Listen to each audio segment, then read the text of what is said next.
বৈষম্য বিরোধী ছাত্র আন্দোলন ও দেশের সহিংস পরিস্থিতির মধ্যেই ঢাকা ছাড়েন সরকার দলের প্রভাবশালী ব্যক্তিরা। দেশের পরিস্থিতি নাজুক দেখে বিদেশ থেকেই স্বজনদের জন্য কাটেন ঢাকা ছাড়ার টিকিট। এদের মধ্যে রয়েছেন প্রায় 2 ডজন এমপি মন্ত্রী। পাড়ি জমিয়েছেন যুক্তরাষ্ট্র, যুক্তরাজ্য, কানাডা, সিঙ্গাপুর সহ কয়েকটি দেশে। দেশের সংকট মোকাবেলার পরিবর্তে দেশ ছাড়াকে দুঃখজনক বলে মন্তব্য বিশিষ্টজনদের।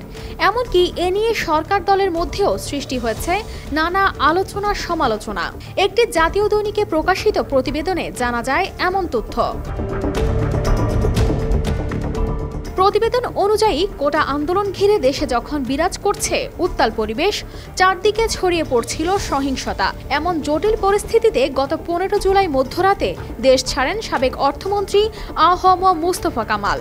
পরিবারের 5 সদস্যকে নিয়ে তিনি রাত 1:40 এমিরেটস এয়ারলাইন্সের একটি ফ্লাইটে লন্ডনের উদ্দেশ্যে ঢাকা ত্যাগ করেন।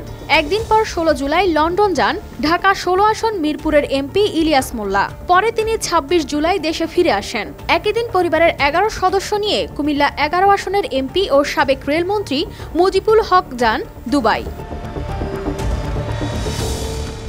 এছাড়াও ইমিগ্রেশন সূত্র জানায়, প্রাথমিক ও গণশিক্ষা মন্ত্রণালয়ের প্রতিমন্ত্রী অধ্যাপক রুমানা আলী পরিবারের 4 সদস্য নিয়ে 16 জুলাই পাড়ি জমান মালয়েশিয়ায়। এদিন আরও 2 এমপি যান বিদেশ।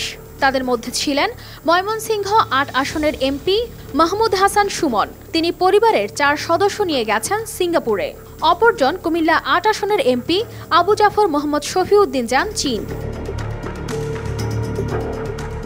আবার বিদেশে অবস্থান করা কেউ কেউ ফিরেও এসেছেন দেশে। এর মধ্যে সাবেক পররাষ্ট্রমন্ত্রী এ.কে আব্দুল মোমেন এমপি ছিলেন আমেরিকায়। তিনি ফিরে আসেন 28 জুলাই। চট্টগ্রাম 10 আসনের এমপি মহিউদ্দিন বাচ্চু 28 জুলাই টরন্টো থেকে ঢাকায় ফেরেন। এছাড়া পরিবেশ, বন ও জলবায়ু পরিবর্তন মন্ত্রী সাবির হোসেন চৌধুরী আমেরিকা থেকে সস্ত্রীক ঢাকা ফিরে আসেন 17 জুলাই।